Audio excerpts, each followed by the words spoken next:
Marlène et Jean-Claude sommes très heureux de te présenter une émission très spéciale afin de comprendre les faits d'actualité. Merci pour ta fidélité. Merci d'être là encore. Nous sommes fort heureux de te recevoir et ensemble, nous avançons sur ce thème qu'est le sacrifice d'Isaac. Nous avons vu précédemment que Dieu donna un ordre à Abraham en lui disant « Va, tu m'offriras ton fils, ton unique, celui que tu aimes,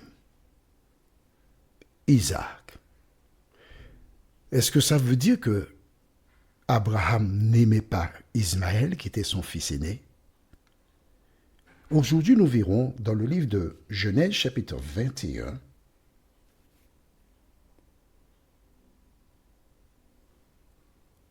Genèse 21, les versets 8 à 13. Genèse 21, versets 8 à 13. Avant d'aborder le sujet, invoquons la présence de Dieu parmi nous. Notre Seigneur et notre Dieu, c'est le cœur rempli de joie que nous venons vers toi. Car une fois de plus, nous nous apprêtons à recevoir l'eau vive de la parole qui nous permettra de mieux te connaître, comprendre la vérité et l'adopter dans nos vies. Merci Saint-Esprit de nous conduire encore dans toute la vérité. Nous te réclamons cette grâce au nom de Jésus et pour ta gloire éternelle. Amen. Qui est Ismaël? Comment est-il venu au monde? Il nous faut comprendre cela. Saraï était stérile, c'est-à-dire elle ne faisait pas d'enfant. 75 ans, Abraham a déjà un âge. Bon, il a accepté l'idée que son épouse étant stérile, c'est son serviteur qui sera un héritier. Il travaille. Il ne s'inquiète pas pour l'avenir. Mais à l'époque, les femmes avaient des servantes. Et voici Saraï qui a une idée lumineuse, c'est-à-dire permettre que une servante, en l'occurrence Agar, fasse un enfant. Ce qu'on appelle aujourd'hui mère porteuse, eh bien, ça existait déjà. Et alors, elle se rapproche de sa servante et lui dit, bon, voilà, je n'ai pas l'âge pour enfanter, j'ai besoin d'un enfant, donc tu iras vers le maître, il te connaîtra et tu me feras un enfant. Alors, il y a donc Saraï qui a proposé ça à Abraham, mais plus tard, Isaac naîtra, et après Isaac, il y a eu Jacob, le fils d'Isaac. Ils étaient des jumeaux de Ésaü et Jacob. Et Jacob aimait une femme qui se prénommait Rachel. Mais sauf que elle avait une grande sœur qui s'appelait Léa, et le père Laban, le jour du mariage, a échangé Rachel qu'il devait épouser, et il lui a donné Léa. Et cette dernière, pendant le voyage de noces, a gardé les lèvres fermées, endurant supplice, parce qu'il ne fallait pas que Jacob reconnaisse que c'était Léa. Et c'est au petit matin qu'il découvre que, écoute, mais c'est pas Rachel, mais c'est Léa. Il va porter plainte auprès de Laban, qui lui dit, bon, écoute, mon cher, tu me serviras encore 7 ans, et puis tu auras Rachel. Il n'a pas le choix. Il termine la semaine avec Léa, et Laban lui donne Rachel. Les deux femmes enfanteront, mais à un moment donné, il se trouve que Rachel utilisera sa servante qui fera des enfants pour Jacob. Léa utilisera sa servante qui, elle aussi, bénéficiera du même principe. Et les deux servantes font des enfants pour Jacob. Et quand on parle des 12 fils de Jacob ou d'Israël, les 12 sont les enfants de 4 femmes. D'accord? Donc, revenons maintenant à Abraham. Agar est une belle, jeune Égyptienne. Elle peut enfanter. Sarai prend un risque. Le risque de qu'Agar fasse un enfant et que lors de la rencontre avec le maître, qu'elle puisse imprimer dans son cerveau des images et faire des choses qu'elle ne peut pas faire vu son âge, et pour que le maître puisse revenir vers elle. Et si elle fait un enfant, elle peut en faire 2, elle peut en faire 3. Et comme sa maîtresse est déjà âgée, elle va mourir et elle prendra la place de la maîtresse. Elle a bien calculé. Sauf que Sarai n'a pas regardé dans la même direction qu'elle. Je profite pour saluer Suzanne du Lorrain à la Martinique. Parce que lors d'une pensée, j'expliquais qu'il y a beaucoup de personnes qui voient, il y a d'autres qui ne voient pas. Qu'est-ce qui se passe? Agar tombera enceinte. Et elle est un tout petit peu trop pressée pour supplanter Sarai. Et il se trouve que Sarai la chassa, elle partit. Elle s'égara dans le désert, mais ensuite elle revint. Et l'enfant a grandi. Ismaël avait 13 ans et qu'est-ce qui s'est passé? Sarai, devenue Sarah, est enceinte. Elle met au monde Isaac, le début de ses problèmes. Parce qu'elle se dit maintenant, Agar a Ismaël qui est l'enfant d'une servante. Et tous les serviteurs, servantes, même s'ils sont fidèles, mais on ne sait jamais.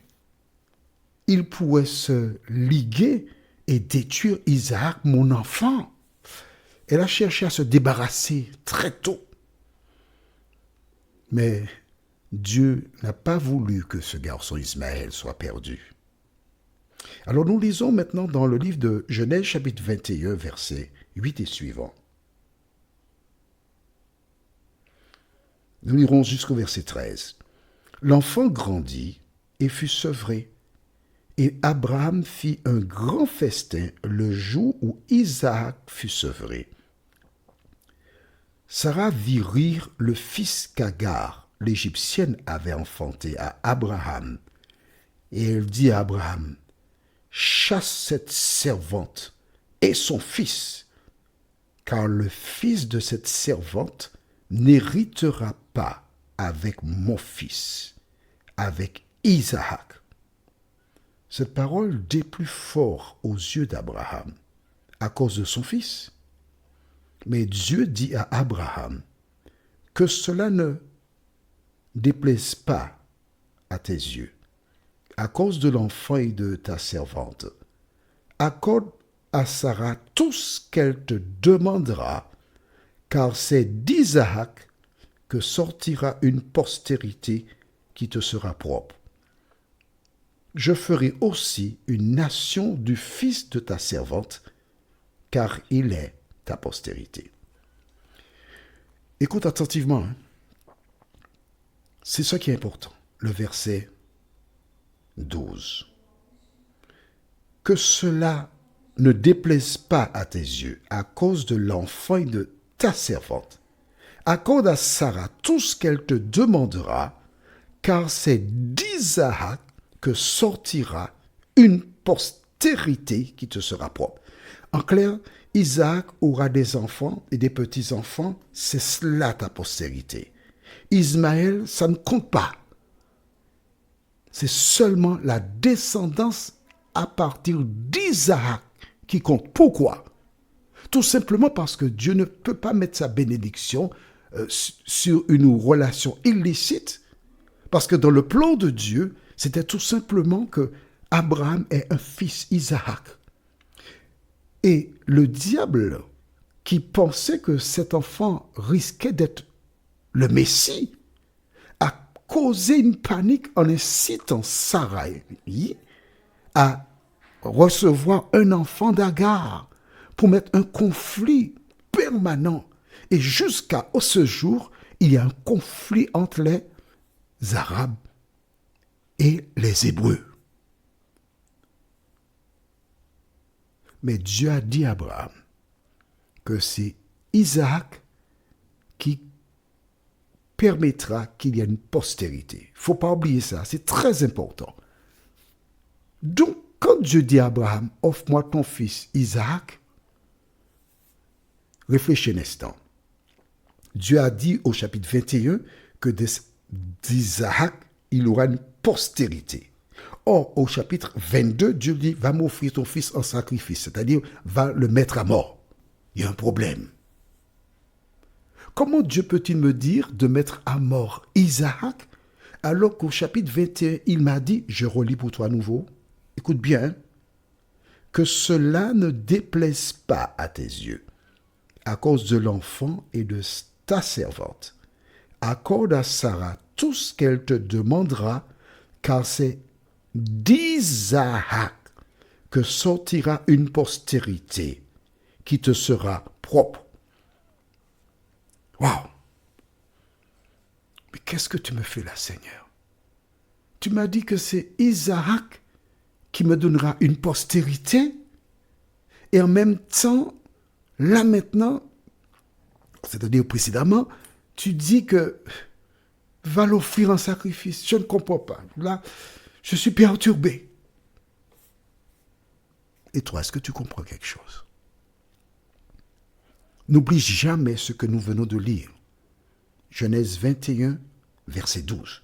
C'est d'Isaac que sortira une postérité qui te sera propre.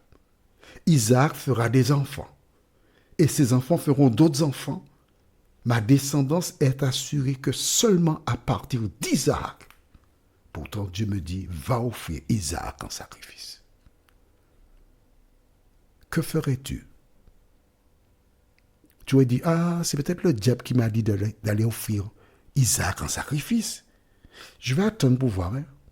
Que ferais-tu?